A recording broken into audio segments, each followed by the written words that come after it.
everyone, welcome back to my channel. My name is Rosemary. So glad you decided to stop in. If you are returning, thank you, thank you, thank you. Know that I truly appreciate your love and support. If you're checking this out for the first time, please consider hitting that subscribe button, like, comment, share, and hit that bell so you're notified anytime I upload a new video. Welcome back to another episode of Make a Meal Monday. Well, what are we making today? Today I am making nachos. They're quick, simple, easy. Yes, that's how I roll. So let's put them together. Like I said, they're super easy. We get these tortilla chips from Costco. They, in our opinion, are the best. So all you do is get a cookie sheet, whatever size you want, and we'll just lay some chips down.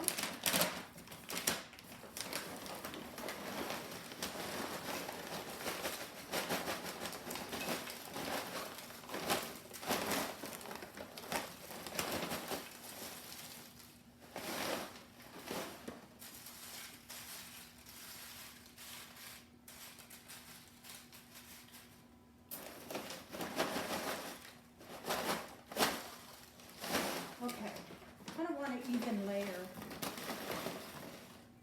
Those are noisy. Okay, then we'll put some cheese. Got some grated cheese all over. And just for your info, I did wash my hands. So we want to just sprinkle a very, very generous layer of grated cheese. And I knew I was going to need another bag, so I pulled one out of the freezer.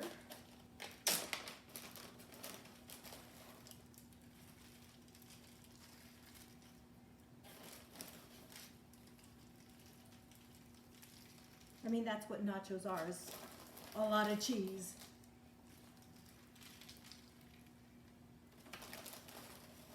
Okay.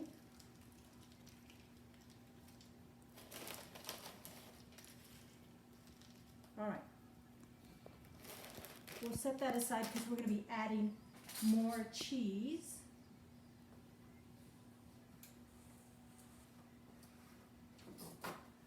All right. Then we'll add ground beef. Now I already browned the ground beef with taco seasoning. And of course, salt and pepper, garlic powder. So I'm just going to sprinkle or add the ground beef. And you can also, instead of ground beef, you can use chicken, which we've done before as well, or whatever you want to add.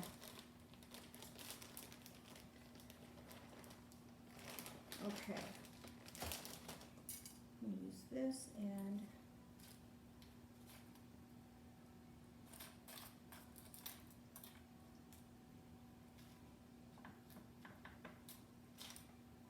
I'm going to add a little more.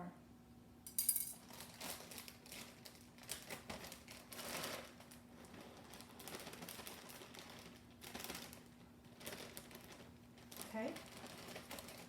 Then I'm going to add pinto beans, and you can add black beans, red beans, whatever you want to add. And I usually add refried beans, but I didn't have those in the cupboard. So you just improvise, add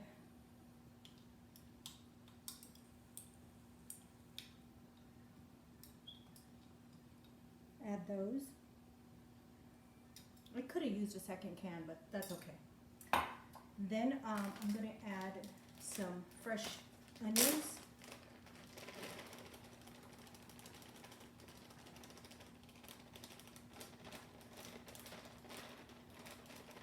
I'm not going to add too much because we're going to add some of our own salsa that I made, and it has onions in it as well. I'm going to add black olives, which I've chopped.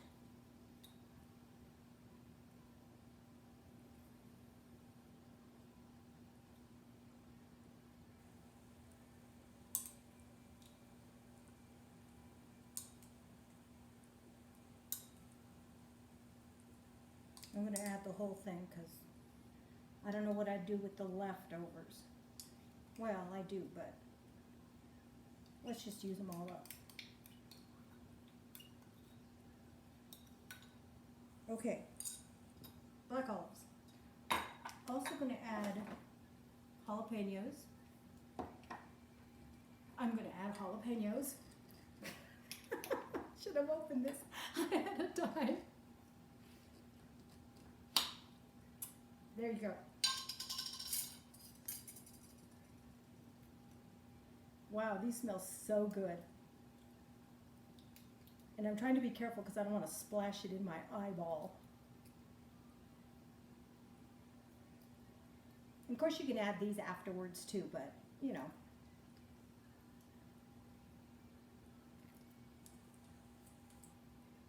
I feel like I should say, does anybody have questions?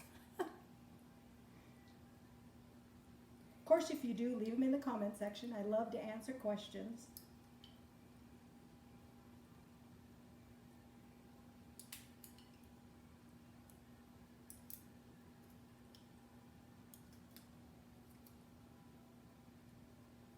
Okay, I think maybe that's pretty good.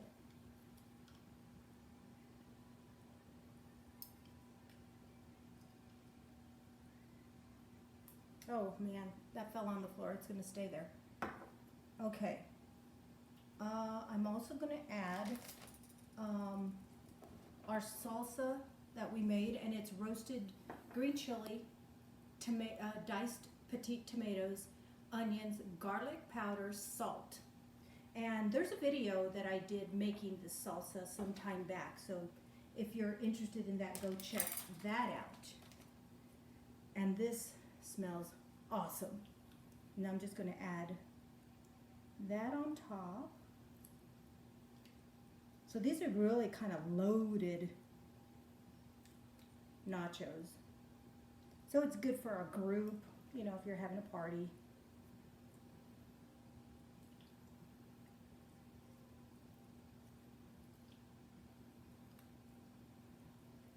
Okay, and then the last thing I'm going to add is some more cheese, kind of melt it all together.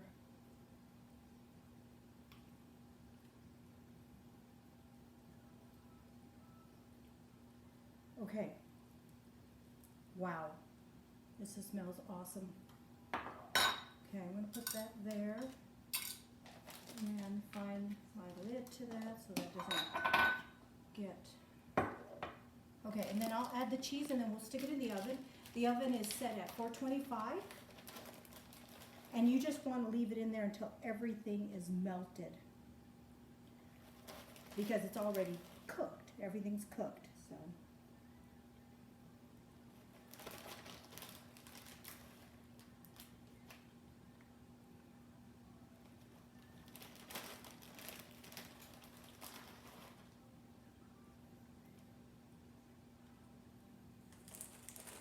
Okay, let's get that tossed. Let me wipe my hands. We made a bit of a mess. Okay, let me stick this in the oven, and again, it's only going to be in here for not too long, just until the cheese melts. Okay. Wow, this thing is heavy.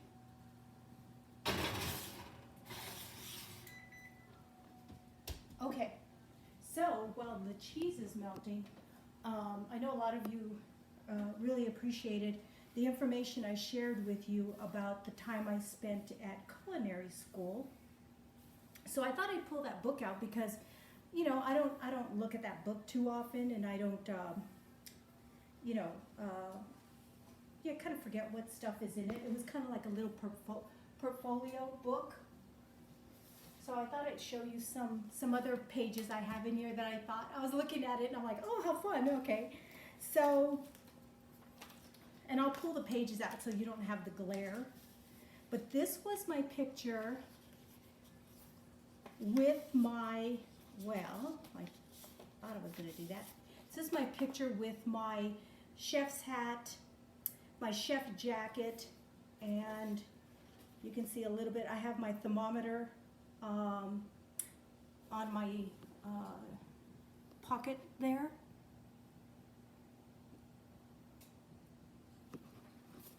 So that was part of, you know, the front cover kind of my book. So, and I had a really good time in culinary school. Like I said last week, I really learned a lot. I learned a lot. I had to do some food reports. I did a report on a restaurant that is a New Mexican restaurant here in town called El Pinto. And it's kind of a touristy place. It's not really New Mexican as far as I'm concerned. But I mean, they have good food, but it's not hot. And then I thought I'd show you, let's see, there were some other things I was looking at. Oh yes, as I flip through this, and I should have marked those pages as well. But there's a picture in here that I thought was kind of fun to look at. It is a picture, I don't know if it's one picture, let me see if it's a one page. Oh yeah, I kind of put them together. So I've told you guys before also that I used to sell candles for Cachet Candles. And so this is just a picture of, you know, what that's all about. And our little company, we were a distributor for them, was called Makes Perfect Sense, and it was a little skunk. So I want to show you that.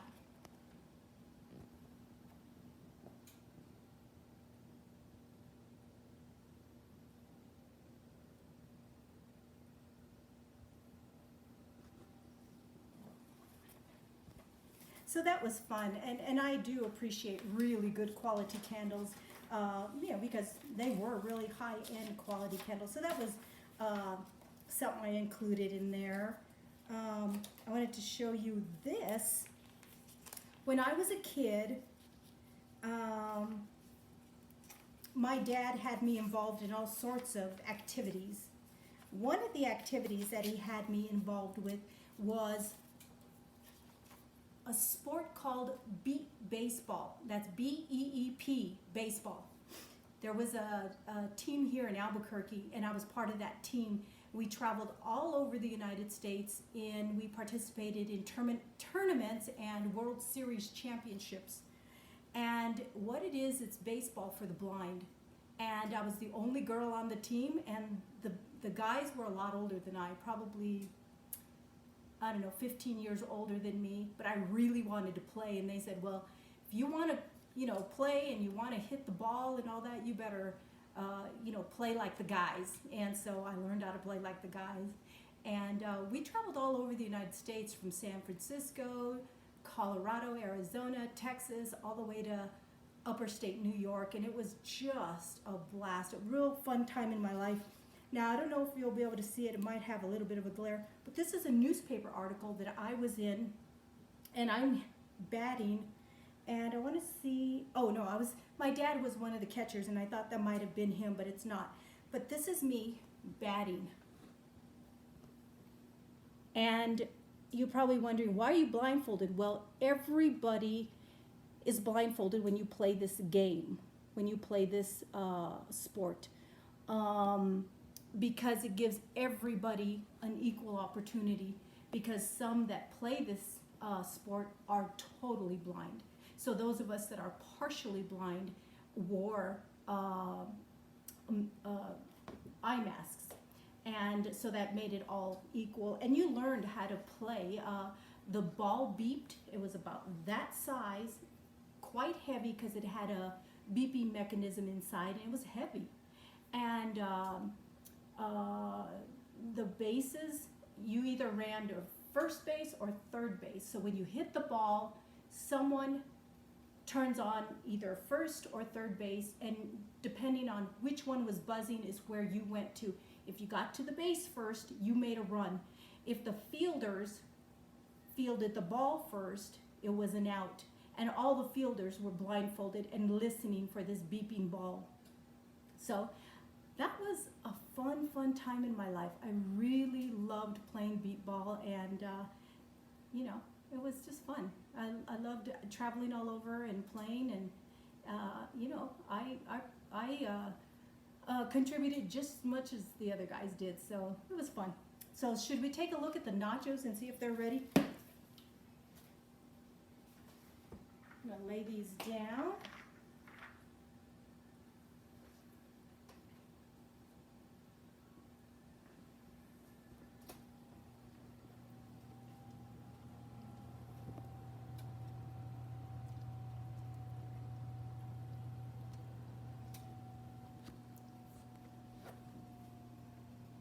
Okay, we're gonna leave them in the oven for just a touch more. They're not quite ready. So let me pull my book out again. I wish there could be a segment like, oh, does anybody have questions? Because that would be fun. So I was also gonna show you this one. I'm gonna show you my section that I put together for, and some of these pictures are funny, really funny. Some of these pictures I'm like, oh my gosh, why did my mother buy these pictures? They're my, I don't know, grade school pictures. Some of them are from mid-school. I guess it's from 1st grade through 8th grade. And then right in the middle is a picture of me in a hospital bed when I had my accident when I was 8. I was in the hospital for quite a while, and why they came around and snapped a picture, I have no clue, but there those are.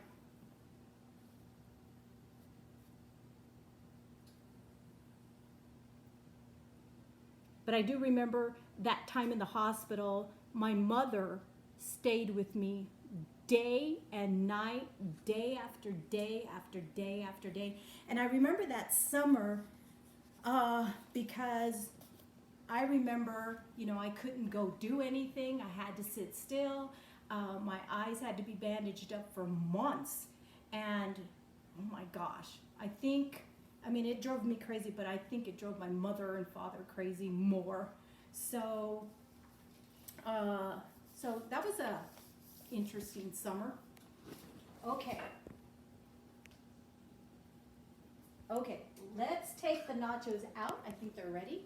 And then, you know, what you can add to the nachos when they come out and you're serving them is sour cream. You can also add paste picante sauce, but we're not going to do that because we have our own salsa on here. So that, my friends, is what's for dinner tonight is nachos. So thank you for joining me, and until next time, you guys rock.